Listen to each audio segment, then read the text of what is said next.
प्रिय छात्रों नमस्कार। एनसीईआरटी गणित कक्षा 10वीं में आपका स्वागत है। आज हम लोग प्रश्नावली 8.1 का प्रश्न क्रमांक 1 हल करेंगे। तो आइए सबसे पहले प्रश्न पढ़ लेते हैं। इसमें दिया गया है त्रिभुज एबीसी में कोण भी समकोण है जिसमें AB बराबर 24 सेंटीमीटर तथा BC बराबर 7 सेंटीमीटर हो तो निम्न के मान ज्ञात कीजिए। तो सबसे पहले हम त्रिभुज एबीसी बनाएंगे जिसमें कोण भी समकोण रहेगा इस तरीके से। अब इसमें कोण भी हमने समकोण पर बनाया है। आप ए और सी कहीं भी बना सकते हैं, उसमें कोई प्रॉब्लम नहीं है। इसके बाद इन्होंने दिया है ए बी बराबर 24 सेंटीमीटर। तो आप देखिए यह ए बी आपका कहाँ पर है, यहाँ पर ए बी है, तो आप यहाँ पे लिखोगे 24 सेंटीमीटर। तो चलिए हम लिख देते हैं सबसे पहले यहाँ पे 24 सेंटीमीटर। और इसके बाद बी सी दिया गया है 7।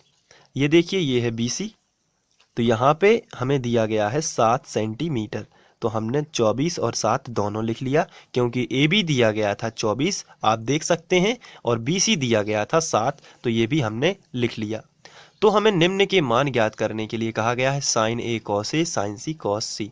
तो चलिए सबसे पहले हम थोड़ा लिख लेते हैं कि त्रिभुज एबीसी चित्रानुसार त्रिभुज एबीसी है, और ये चित्र जो है आप बगल से यहाँ पे बना के आएंगे एग्जाम में, और यहाँ पे लिखेंगे चित्रानुसार त्रिभुज एबीसी है जिसका कोण भी समकोण है, और जहाँ ए बी बराबर 24 सेंटीमीटर और बी सी बराबर 7 सेंटीमीटर है। तो ये सब मैं लिख लेता हूँ। तो ये आपको लिख लेना है। अब यहाँ पर जब भी आपको चित्र में दो भुजाएं दी हैं और तीसरी भुजा ज्ञात करनी है तो पाइथागोरस प्रमेय का आप इस्तेमाल करेंगे, और पाइथागोरस प्रमेय से तीसरी भुजा ज्ञात हो जाती है। तो जब भी किसी त्रिभुज में दो भुजाएं दी गई हों और तीसरी भुजा ज्ञात करनी हो, कोई भी दो भुजाएं दी गई हों और तीसरी भुजा ज्ञात करनी हो, तो हम पाइथागोरस जो प्रमेय है उसका इस्तेमाल करेंगे। तो चलिए हम यहाँ पर लिखते हैं त्रिभुज एबीसी में पाइथागोरस प्रमेय से। तो ये भाषा लिखने के बाद हम लिखेंगे त्रिभुज एबीसी में पाइथागोरस प्रमेय से।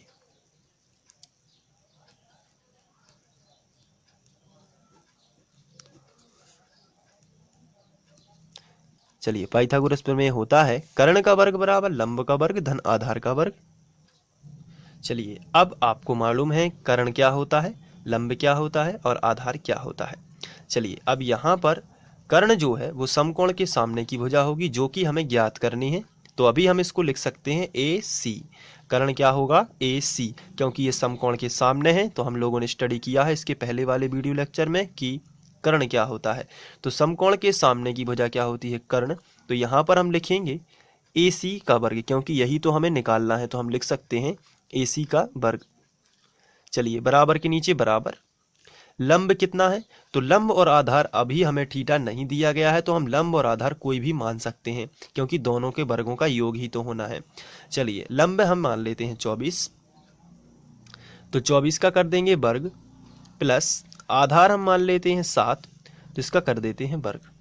तो ये देखिए हमने पाइथागोरस प्रमेय लगाया है, और ये है त्रिभुज एबीसी में हमने पाइथागोरस प्रमेय लगाया है। क्यों लगाया है, क्योंकि हमें दो भुजाएं दी गई थी और तीसरी भुजा हमें ज्ञात करनी थी। तो जब भी समकोण त्रिभुज में दो भुजाएं दी हों और तीसरी ज्ञात करनी हो तो हम क्या कर सकते हैं, पाइथागोरस प्रमेय लगा सकते हैं। चलिए इसको अभी हम ज्यों का त्यों लिखते हैं ए सी वर्ग। तो इस तरीके से भी लिख सकते हैं ए सी वर्ग बराबर 24 का वर्ग लिखेंगे यहाँ पर और 7 का वर्ग यहाँ पर लिखेंगे। तो 24 गुणित 24 जब आप करते हो, 24 का वर्ग का मतलब होता है 24 गुणित 24, तो ये आएगा 576। आप करके देख लीजिए गुणा, और प्लस 7 का वर्ग होगा 49, तो ये 576 प्लस 49। इसके बाद ए सी वर्ग बराबर, ये जोड़ोगे जब आप तो आपको मिलेगा 625। इस तरीके से 9 और 6 15 की 5 हासिल आ जाएगी, 1 7 4 11 और 1 12 की 2 हासिल आई 1 5 और 1 6। तो ए सी वर्ग बराबर आपको मिला है 625। तो वर्ग हटा इस तरफ वर्गमूल आ जाएगा, यानी वर्ग का पक्षांतर करते हैं तो वर्गमूल आ जाता है। तो ए सी बराबर, क्योंकि हमें ए सी वर्ग का मान नहीं चाहिए, हमें तो केवल क्या चाहिए, ए सी, ए से लेके सी तक। तो हम वर्ग को हटाएंगे तो उसका पक्षांतर करेंगे, यानी कि तो ये क्या आ जाएगा वर्गमूल और 625। तो 625 का वर्गमूल क्या होता है, तो ये देखिए 625 जो होता है उसके लिए हम लिख सकते हैं 25, क्योंकि 25 गुणित 25 625 होता है। तो यहाँ पर आप लिखोगे 25 सेंटीमीटर। तो आप देख रहे हैं कि पाइथागोरस प्रमेय लगाने से क्या हुआ है, दो भुजाएं यदि दी रहती हैं तो तीसरी हमें पाइथागोरस से पता चल जाती है, पाइथागोरस प्रमेय से हमें पता चल जाती है। तो चलिए AC बराबर, और यहाँ पर आपको ये सेंटीमीटर लिखना नहीं भूलना है और हर जगह खास ध्यान रखना होता है एग्जाम में। चलिए, तो ये हो गया AC बराबर 25 सेंटीमीटर। तो अब हमने तीनों भुजाएं निकाल ली हैं। जब भी इस प्रकार के प्रश्न आए और दो भुजाएं दी हों तो तीसरी हमें सबसे पहले तो हमें पाइथागोरस प्रमेय ही लगा देना है। उसके बाद हमें ये sine A cos A sine C cos C के बारे में सोचना है। पहले हमें दो भुजाएं दी गई थी तो हमने पाइथागोरस से तीसरी भुजा निकाल ली है। ये देखिए, अब हम इनके बारे में करेंगे। तो सबसे पहला साइन A और कॉस A निकालना है। तो चलिए हम यहाँ पे हेडिंग डाल देते हैं, पहला पॉइंट और साइन A। पहले हम साइन A निकालेंगे, उसके बाद हम कॉस A निकालेंगे। इसके लिए हम इस चित्र को देखेंगे और यहाँ पे देखेंगे, यहाँ पर लिखा है साइन A, इसका मतलब थीटा जो है उसकी जगह पर क्या लिखा है A। तो अब ये वाला यदि थीटा लेंगे, ये वाला मान कह रहा है साइन A कि थीटा क्या लेना है आपको A। तो देखिए ये है थीटा, तो इस हिसाब से अब आपको ध्यान रखना है, जब ये थीटा बनेगा तो ये क्या बन गया, लंब। थोड़ी देर के लिए ये क्या बन गया, लंब, और ये तो कर्ण है ही, तो ये क्या हो गया अपने आप, आधार। तो कर्ण तो नहीं बदलता है, लेकिन इस थीटा की जगह से यदि यहाँ पर C होता, यहाँ पर साइन C होता तो ये वाला बन जाता तुरंत थीटा, तो ये वाला जो है सामने वाला क्या बन जाता, लंब। लेकिन अभी फिलहाल साइन A लिखा है, इसका मतलब ये है कि A बना है थीटा, तो ये वाला क्या बन गया है इसके सामने का, ये बन गया है लंब। तो ये तो कर्ण निश्चित रहता है, तो जब ये लंब है तो ये अपने आप ही क्या बन गया है, आधार। तो समझना बिल्कुल ही सिंपल है। तो साइन A, अब हमें चूंकि साइन A निकालना है तो इसके लिए हमें साइन का सूत्र पता होना चाहिए कि लंब बटे आधार होता है, कि आधार बटे कर्ण होता है, कि क्या होता है, कि लंब बटे कर्ण होता है। तो इसके लिए हम ये फॉर्मूला रफ में एग्जाम में लिख लेंगे, LAL बटे KKA। इससे हमें पक्का पता चल जाता है कि हमें क्या निकालना है। यहाँ पे साइन A लिखा है, तो ये होता है पहला बॉक्स साइन का। मैंने आपको पहले वीडियो में बताया है कि साइन A का फॉर्मूला क्या होता है, लंब बटे कर्ण। लंब बटे कर्ण, इस चित्र में लंब क्या है, तो इस चित्र में लंब निर्धारित कौन करता है, आंसर है ये वाला थीटा। लंब निर्धारित कौन करता है, ये वाला थीटा। ये देखिए कहाँ पे, यहाँ पर लिखा है साइन A, इसका मतलब ये साइन कह रहा है कि थीटा आपको A लेना है। ये देखिए थीटा A लिया तो लंब अपने आप क्या हो गया, 7। तो यहाँ पे हम सबसे पहले लिखेंगे साइन का फॉर्मूला लंब बटे कर्ण। हिंदी में हमने सबसे पहले लिख लिया लंब बटे कर्ण।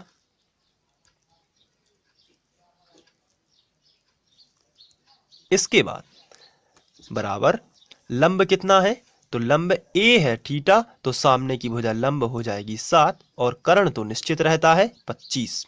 तो 7 बटे 25 ये हो गया साइन A का मान। लेकिन क्वेश्चन में साइन A के साथ साथ कॉस A भी पूछा गया है। तो चलिए हम यहाँ पे लिखेंगे तथा कॉस A। ये देखिए कॉस A, तो कॉस का फॉर्मूला क्या होता है, तो फिर से हमने एक बार यही वाला फॉर्मूला LAL बटे KK। ये साइन का बॉक्स होता है, ये कॉस का बॉक्स होता है, और ये टेन का होता है। तो कॉस कह रहा है आधार बटे कर्ण, तो यहाँ पे बताइए आधार क्या है, A के अनुसार। A के अनुसार थीटा ये है तो आधार तो ये हो जाएगा, क्योंकि कर्ण तो निश्चित रहता है। तो A के अनुसार लंब क्या है, 7। लेकिन कॉस का फॉर्मूला कह रहा है आधार बटे कर्ण लिखना है, क्योंकि दूसरा बॉक्स जो होता है वो किसका होता है, कॉस का। पहला बॉक्स किसका होता है, साइन का। तो आधार बटे कर्ण, आधार यहाँ पर कितना है, तो ये तो A के अनुसार ये लंब है तो आधार हो गया 24। तो आधार बटे कर्ण यानी कि 24 बटे 25। तो यहाँ पे आपको हिंदी में लिखना है पहले आधार बटे कर्ण, और A के अनुसार आधार ये है क्योंकि थीटा ये हो गया लंब, लंब ये है तो आधार 24 बटे 25। ये अनुपात हमने लिख लिया। तो ये हो गया साइन A और कॉस A। इसके बाद क्वेश्चन में लिखा है साइन C और कॉस C भी निकालिए। तो चलिए अब हम साइन C और कॉस C भी निकालते हैं। तो इसके लिए सबसे पहले हम साइन C निकालते हैं, और साइन C के लिए अब आप यहाँ पर देख रहे हैं कि साइन पहले A था, अब हो चुका है C। इसका मतलब थीटा हो चुका है चेंज। तो थीटा अब ये बनेगा, ये सामने वाला थीटा बनेगा। तो इस हिसाब से लंब क्या होगा, क्या आप बता सकते हैं कि थीटा अगर ये बना है तो लंब क्या होगा, तो आंसर है थीटा के सामने की भुजा ये हो गई लंब। तो फिर आधार अपने आप ये हो गया, क्योंकि कर्ण तो निश्चित रहेगा, समकोण के सामने की भुजा कर्ण ही रहती है, तो थीटा के आधार पर लंब आधार चेंज होते रहते हैं। तो साइन यहाँ पे सी लिखा है, तो इस बार लंब हो गया 24 और कर्ण कितना हो गया 25 और आधार कितना हो गया 7। चलिए, अब साइन का सूत्र होता है वही उस वाले फॉर्मूले से पता चलता है कि साइन का फॉर्मूला लंब बटे कर्ण होता है। ये देखिए एल बटे के यानी लंब बटे कर्ण, तो हम यहाँ पे हिंदी में लिखेंगे लंब बटे कर्ण, लंब बटे कर्ण, ये देखिए इस तरीके से। चलिए, अब आपको बताना है लंब क्या है। तो ये देखिए चित्र ये रहा, ये थीटा है, क्योंकि सी लिखा है तो थीटा तो यही रहेगा, तो ये हो गया लंब, ये हो गया कर्ण, 24/25। चलिए, इसके बाद हमसे पूछा गया है साइन सी के बाद कॉस सी, तो हम यहाँ पे लिखेंगे तथा कॉस सी बराबर कॉस सी। कॉस का फॉर्मूला ये होता है, ये साइन का है, ये कॉस का है, आधार बटे कर्ण। तो चलिए सबसे पहले हिंदी में लिखेंगे आधार बटे कर्ण, तो यहाँ पे लिख देते हैं आधार बटे कर्ण, ये हमने लिख दिया। अब आधार कितना है, तो ये सी है, इस हिसाब से ये लंब है, तो आधार क्या हो गया 7 और कर्ण तो 25 ही रहा, तो 7/25। ये क्रमानुसार दोनों के आंसर आ जाते हैं। तो आशा करता हूँ कि आप लोगों को ये समझ में आ रहे होंगे। कोई भी यदि समस्या है तो आप मुझे ज़रूर बताएं और इसी तरीके से पढ़ते रहिए। और क्रमानुसार अध्ययन करने के लिए आप फ्री ऑनलाइन कोचिंग की प्लेलिस्ट पर जाकर वहाँ से अध्ययन कर सकते हैं। तो प्लीज़ आप प्लेलिस्ट में जाना सीखें, क्योंकि कुछ बच्चे अभी प्लेलिस्ट में जाना भी नहीं जानते हैं। तो अपने बड़ों की सलाह लें या जैसे भी, और प्लेलिस्ट में जाना सीखें। Thank you.